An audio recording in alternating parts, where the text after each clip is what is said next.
2-3 டேஸாகவே husband வந்து தக்காளி சாதம் செஞ்சு தர சொல்லி கேட்டுட்டு இருந்தாங்க. இது செவ்வாய்க்கிழமை நைட்டு எடுத்த வீடியோ. மார்னிங்கே பிளான் பண்ணி தான் வச்சுருந்தேன். ஏதாவது காலையில் செஞ்சு லெஃப்ட் ஓவர் இருந்திருந்தால் நைட்டுக்கு சமைக்க முடியாது தக்காளி சாதம்னு சொல்லிட்டு காலையில் சிம்பிளாக எங்களுக்கு மட்டும்தான் வச்சுருந்தேன். நைட்டு ஹஸ்பண்டுக்காக தக்காளி சாதம் செய்வோம்னு சொல்லிட்டு.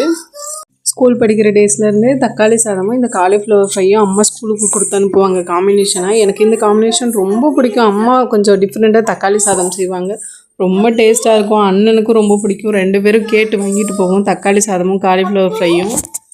இப்போ மேரேஜ் ஆனதுக்கப்புறமே எனக்குன்னு ஒரு ஸ்டைல் இருக்குது. அந்த ஸ்டைலில் தான் நான் தக்காளி சாதம் செய்வேன். நான் என்ன தான் தக்காளி சாதம் செஞ்சாலும் அம்மா செய்கிற தக்காளி சாதம் மாதிரி இருக்காது. நான் ஊருக்கு போகிற நேரங்களில் அம்மாட்ட புளி சாதம் தக்காளி சாதம்னு சொல்லிவிட்டு அவங்களோட சிக்னேச்சர் டிஷ் எல்லாம் வந்து நான் செஞ்சு தர சொல்லி சாப்பிட்டுட்டு தான் வருவேன்.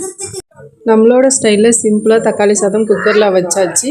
காலிஃப்ளவர் இருந்தது வீட்டில், 65 மசாலா இல்லாதனால காலிஃப்ளவர் அப்படியே வச்சுருந்தேன். இன்றைக்கி நம்ம வீட்டில் வந்து மசாலா ரெடி பண்ணிடுவோம்னு சொல்லிவிட்டு கடையில் வாங்கின 65 மசாலா இல்லாமல் வீட்லேயே நான் ப்ரிப்பேர் பண்ணியிருந்தேன். ரொம்ப கிறிஸ்பி அண்ட் டேஸ்டியாக வந்தது. வீடியோஸ் நான் லைக் பண்ணுங்கள், மறக்காமல் சப்ஸ்கிரைப் பண்ணுங்கள். பாய்.